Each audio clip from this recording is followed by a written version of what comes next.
ஒரு காலகட்டத்தில் திராவிட இயக்கங்கள் மற்றும் தேசிய கட்சிகள் மட்டுமே தமிழக அரசியலை ஆள முடியும் என்று எழுதப்பட்டிருந்த வரலாற்றை தனது ஒற்றை முழக்கத்தால் திரும்பி பார்க்க வைத்தவர். சுமார் 50 ஆண்டு கால அரசியல் மரபை தனது அனல் பறக்கும் பேச்சால் கேள்விக்குள்ளாக்கியவர். அவர் திரைப்பட இயக்குநராக இருந்து அரசியல் போராளியாக உருவெடுத்த செந்தமிழன் சீமான். அவரை நேசிப்பவர்கள் பல லட்சம் பேர். அதே சமயம் அவரை மிக கடுமையாக விமர்சிப்பவர்களும் இங்கு உண்டு. ஆனால் ஒரு நிதர்சனமான உண்மையை யாராலும் மறுக்க முடியாது. சீமான் பேசத் தொடங்கினால் ஒட்டுமொத்த தமிழக அரசியல் களமே ஒரு கணம் உற்று நோக்குகிறது. அவரது ஒவ்வொரு வார்த்தையும் பல நூற்றாண்டு காலம் ஒடுக்கப்பட்ட ஒரு சமூகத்தின் கோபத்தையும் உரிமை தாகத்தையும் வெளிப்படுத்தும் கூர்மையான ஆயுதமாகவே வீசப்படுகிறது. அவர் வெறும் மேடை பேச்சாளர் அல்ல, ஒரு சித்தாந்தத்தின் ஒலிபெருக்கி. 2009 முள்ளிவாய்க்காலில் நடந்த இனப்படுகொலையின் இறுதி நாட்கள். ஒட்டுமொத்த உலகமும் அமைதியாக வேடிக்கை பார்த்துக் கொண்டிருந்த அந்த இருண்ட தருணத்தில் தமிழகத்திலிருந்து ஒரு குரல் ஓங்கி ஒலித்தது. அந்த வலியை, துரோகத்தை, ஒரு இனத்தின் கண்ணீரை வெற்று அனுதாபமாக விடாமல் அரசியல் சித்தாந்தமாக மாற்றியவர் அவர். மே 2010 நாம் தமிழர் கட்சி என்ற ஒரு அரசியல் அமைப்பை தொடங்கி பலரது கேலிகளுக்கும் கடுமையான விமர்சனங்களுக்கும் மத்தியில் தமிழக அரசியலில் தன்னை ஒரு தவிர்க்க முடியாத மாபெரும் சக்தியாக அவர் நிலைநிறுத்தியுள்ளார். வரலாறு பல தலைவர்களை அவர்களின் மாபெரும் செயல்களால் நினைவில் வைத்துள்ளது. ஆனால் ஒரு சில தலைவர்கள் மட்டுமே அவர்களின் வீரியமிக்க வார்த்தைகளாலேயே வரலாற்றை உருவாக்குகிறார்கள். சீமானின் வார்த்தைகள் அத்தகையவை. அவரது பேச்சுகள் வெறும் தேர்தல் வாக்குறுதிகளோ வெற்றற்ற மேடை முழக்கங்களோ அல்ல. அவை மறைக்கப்பட்ட வரலாற்றின் பக்கங்களிலிருந்து எடுக்கப்பட்ட பாடங்கள், அதிகாரத்தின் மீது வீசப்படும் சவுக்கடிகள், அரசியல் எதிரிகளை நோக்கி நீட்டப்படும் வாழ் முனைகள். இன்று இந்த ஆவணப்படத்தில் நாம் காணப்போவது கடந்த 10 ஆண்டுகளில் தமிழக அரசியலில் பெரும் தாக்கத்தையும் விவாதத்தையும் ஏற்படுத்திய சீமானின் 25 மிக முக்கியமான அரசியல் பொன்மொழிகளைத்தான். அந்த ஒவ்வொரு வார்த்தைக்கும் பின்னால் மறைந்திருக்கும் ஆழமான அரசியல் தத்துவம் என்ன, அதன் வலி நிறைந்த பின்னணி வரலாறு என்ன, அதன் நிதர்சனமான உண்மைகள் என்ன என்பதை நாம் விரிவாகவும் ஆழமாகவும் பகுப்பாய்வு செய்ய போகிறோம். இது ஒரு தனிநபரின் மீதான புகழ்ச்சியோ அல்லது காழ்ப்புணர்ச்சியால் கட்டமைக்கப்பட்ட விமர்சனமோ அல்ல. இது ஒரு அரசியல் ஆளுமையின் சிந்தனைகளை அவர் உதிர்த்த வார்த்தைகளின் வழியே அளவிடும் ஒரு நடுநிலையான தேடல். கற்பனைகளுக்கோ கட்டுக்கதைகளுக்கோ இங்கு துளியும் இடமில்லை. 100% உண்மைகள், தரவுகள் மற்றும் அரசியல் வரலாற்றின் அடிப்படையில் மட்டுமே இந்த 25 பொன்மொழிகளையும் நாம் இன்று அணுகப் போகிறோம். ஒரு திரைப்பட இயக்குநராக இருந்தவர் எப்படி லட்சக்கணக்கான இளைஞர்களை திரட்டி ஒரு மாபெரும் அரசியல் படையை உருவாக்கினார்? ஒடுக்கப்பட்ட ஒரு தேசிய இனத்தின் ஒட்டுமொத்த அரசியல் குரலாக தன்னை எப்படி உருமாற்றிக் கொண்டார்? வாருங்கள், அவரது வார்த்தைகள் வழியாகவே அந்த கேள்விகளுக்கான விடைகளை தேடுவோம்.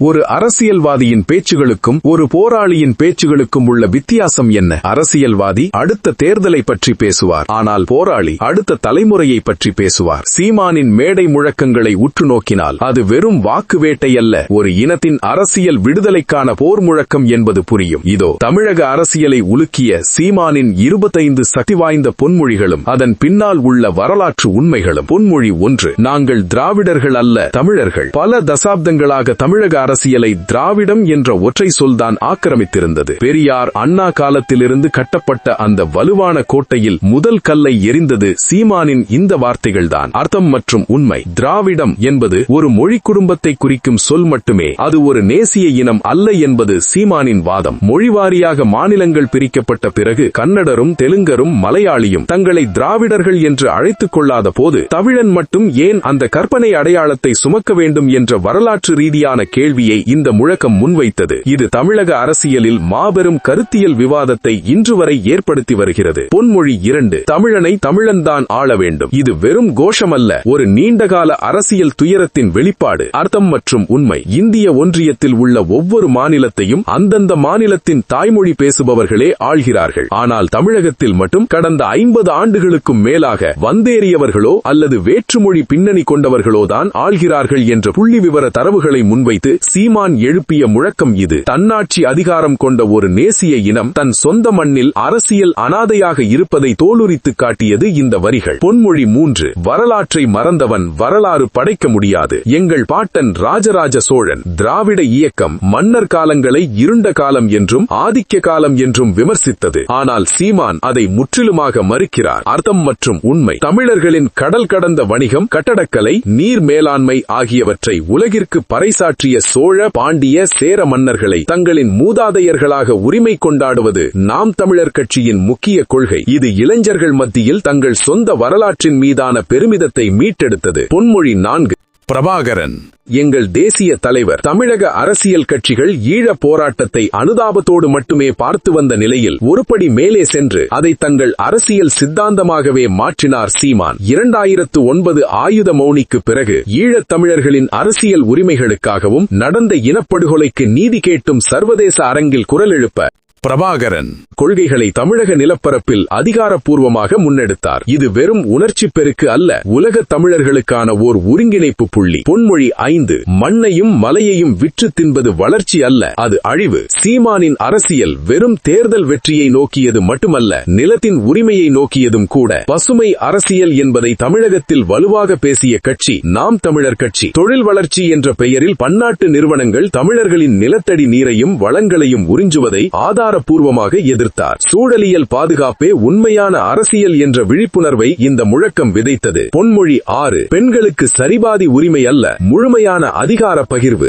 இந்திய அரசியலில் பல ஆண்டுகளாக மகளிருக்கான 33% இடஒதுக்கீடு மசோதா முடங்கி கிடந்தது. அந்த சூழலில் சீமான் எடுத்த முடிவு வரலாற்று சிறப்புமிக்கது. 2016, 2019 மற்றும் 2021 தேர்தல்களில் தான் போட்டியிட்ட மொத்த தொகுதிகளில் சரியிருபாதியாக 50% பெண்களுக்கு தேர்தலில் போட்டியிட வாய்ப்பளித்தார். இது இந்திய தேர்தல் வரலாற்றில் எந்த ஒரு அரசியல் கட்சியும் செய்ய துணியாத ஒரு மாபெரும் புரட்சி. இது வெறும் வார்த்தை அல்ல, செயலில் காட்டப்பட்ட சமத்துவம். பொன்மொழி 7. விவசாயி சேற்றில் கால் வைத்தால்தான் நாம் சோற்றில் கை வைக்க முடியும். விவசாயத்தை ஒரு தொழிலாக கருதாமல் அது உயிர்களை காக்கும் அறம் என்று போதித்தார் சீமான். கார்ப்பரேட் நிறுவனங்களின் வருகையால் விவசாயம் அழிந்து வரும் நிலையில் உணவு உற்பத்தியை அரசின் கட்டுப்பாட்டில் கொண்டுவர வேண்டும் என்பதை தொடர்ந்து வலியுறுத்துகிறார். அதனாலேயே அவரது கட்சியின் தேர்தல் சின்னமாகவும் கரும்பு விவசாயி சின்னத்தை தேர்ந்தெடுத்தார். பொன்மொழி 8. கல்வியும் மருத்துவமும் சந்தை பொருள் அல்ல, அது அரசு வழங்கும் அடிப்படை உரிமை.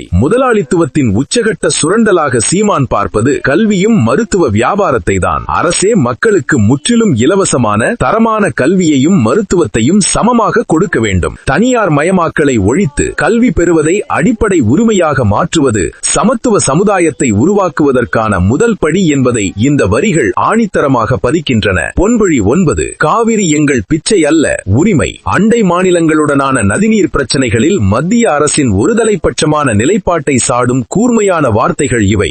உச்ச நீதிமன்ற தீர்ப்புகள் இருந்தும் அரசியல் காரணங்களுக்காக நதிநீர் மறுக்கப்படுவதை எதிர்த்து நேசிய நீரோட்டம் என்ற மாயத்தை உடைத்தார். மாநில உரிமைகளை பாதுகாப்பதில் சமரசம் இல்லை என்பதை இது காட்டுகிறது. பொன்மொழி 10. நாங்கள் மாற்று அரசியல் அல்ல, மாற்றத்திற்கான அரசியல். தேர்தல் ஜனநாயகத்தில் ஆட்சியாளர்களை மாற்றுவது மட்டுமே தீர்வு என்ற இருந்த மனநிலையை மாற்றி அமைத்த முழக்கம் இது. ஒரு ஊழல் கட்சிக்கு பதிலாக மற்றொரு ஊழல் கட்சியை தேர்ந்தெடுப்பது மாற்று அரசியல் ஆகாது. அமைப்பையே முற்றிலும் மாற்றி அமைக்கும் மாற்றத்திற்கான அரசியலே தற்போதைய தேவை என்பதை சீமான் தத்துவமாக விளக்குகிறார். பொன்மொழி 11. தமிழ் எங்கள் உயிர். அது வெறும் தொடர்பு மொழி அல்ல.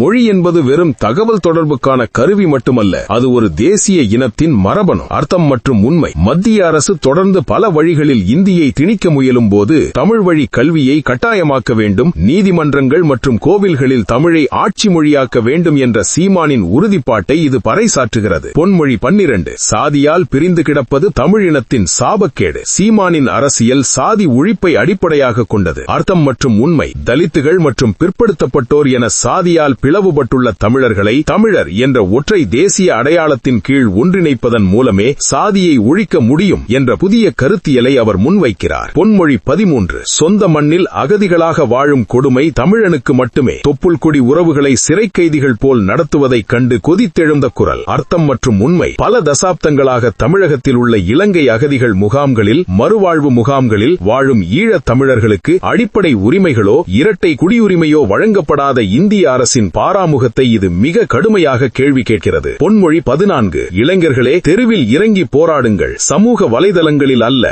விரல் நுனியில் புரட்சி தேடும் தலைமுறைக்கு அவர் கொடுத்த எச்சரிக்கை. அர்த்தம் மற்றும் உண்மை. இணையத்தில் மட்டும் எதிர்ப்பை பதிவு செய்வது எந்த பயனையும் தராது. களத்தில் இறங்கி அதிகாரத்தை எதிர்த்து போராடினால் மட்டுமே உரிமைகளை வென்றெடுக்க முடியும் என்பதை உணர்த்தி பல லட்சம் இளைஞர்களை செயல்பட வைத்தார். பொன்மொழி 15. டெல்லியிடம் கை கைகட்டி நிற்கும் அடிமைத்தனம் எங்களுக்கு இல்லை. மாநில உரிமைகளை தட்டிப் பறிக்கும் மத்திய அரசின் கூட்டாட்சிக்கு எதிரான செயல்களை விமர்சிக்கும் வரி இது. அர்த்தம் மற்றும் உண்மை. ஜிஎஸ்டி, நீட் போன்ற திட்டங்கள் மூலமாக மாநிலத்தின் நிதி மற்றும் கல்வி உரிமைகளை மத்திய அரசு பறிப்பதை எதிர்த்து வலுவான மாநில சுயாட்சியை பிரகடனப்படுத்துகிறார். பொன்மொழி 16. ஆரியம் வேறு, திராவிடம் வேறு, தமிழியம் வேறு. தமிழகத்தின் கருத்தியல் போரை மிக தெளிவாக வரையறுத்த தத்துவம் இது. அர்த்தம் மற்றும் உண்மை. வடக்கே இருந்து வந்த ஆரிய ஆதிக்கத்தையும் தெற்கே உருவான திராவிட கட்டமைப்பையும் நிராகரித்து தமிழர்களின் தனித்துவமான பண்பாடு, அறம் மற்றும் தத்துவங்களை உள்ளடக்கிய தமிழியம் என்ற மாற்று சித்தாந்தத்தை ஆழமாக பதிவு செய்கிறார். பொன்மொழி 17. தமிழன் மீனவன் இந்திய மீனவன் இல்லையா?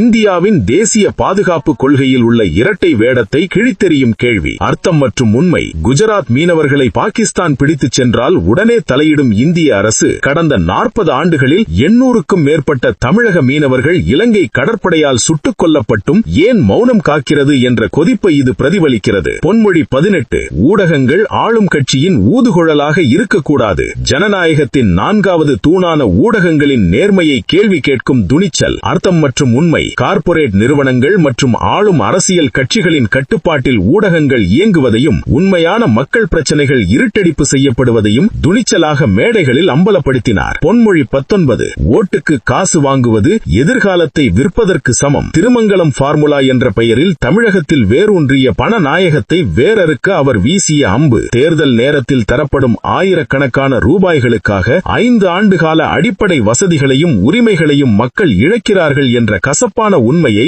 முகத்தில் அரைந்தார் போல் கூறுகிறார். நாம் தமிழர் கட்சி இன்று வரை எந்த தேர்தலிலும் வாக்காளர்களுக்கு பணம் கொடுத்ததில்லை என்பது கவனிக்கத்தக்க உண்மை. பொன்மொழி 20. பனைமரம் எங்கள் தேசிய மரம். இயற்கையை வெறும் அழகியலாக பார்க்காமல் அதை வாழ்வியலோடு இணைக்கும் தத்துவம். அர்த்தம் மற்றும் உண்மை. வறட்சியிலும் வளரும் பனைமரம் தமிழர்களின் நிலத்தடி நீரை காக்கும் அரண். அழிந்து வரும் பனைமரங்களை பாதுகாக்க லட்சக்கணக்கான பனை விதைகளை தமிழகம் முழுவதும் நடும் மாபெரும் களப்பணியை ஒரு அரசியல் கட்சியாக முன்னெடுத்தது இவரின் தூண்டுதலால் தான். பொன்மொழி 21. உலகமெங்கும் வாழும் தமிழர்களை ஒன்றிணைப்பதே எங்கள் இலக்கு. நாடு இல்லாத ஒரு தேசிய இனத்தின் எல்லையற்ற கனவு. அர்த்தம் மற்றும் உண்மை. 120க்கும் மேற்பட்ட நாடுகளில் பரவி வாழும் தமிழர்களை வெறும் மொழியால் மட்டுமன்றி அரசியல் ரீதியாகவும் பொருளாதார ரீதியாகவும் ஒன்றிணைக்கும் குளோபல் நெட்வொர்க், அதாவது உலகளாவிய கட்டமைப்பை உருவாக்குவதே நாம் தமிழர் கட்சியின் தொலைநோக்கு பார்வை. பொன்மொழி 22. அடக்குமுறைகள் எங்களை அழிப்பதில்லை, உரமாக்குகின்றன.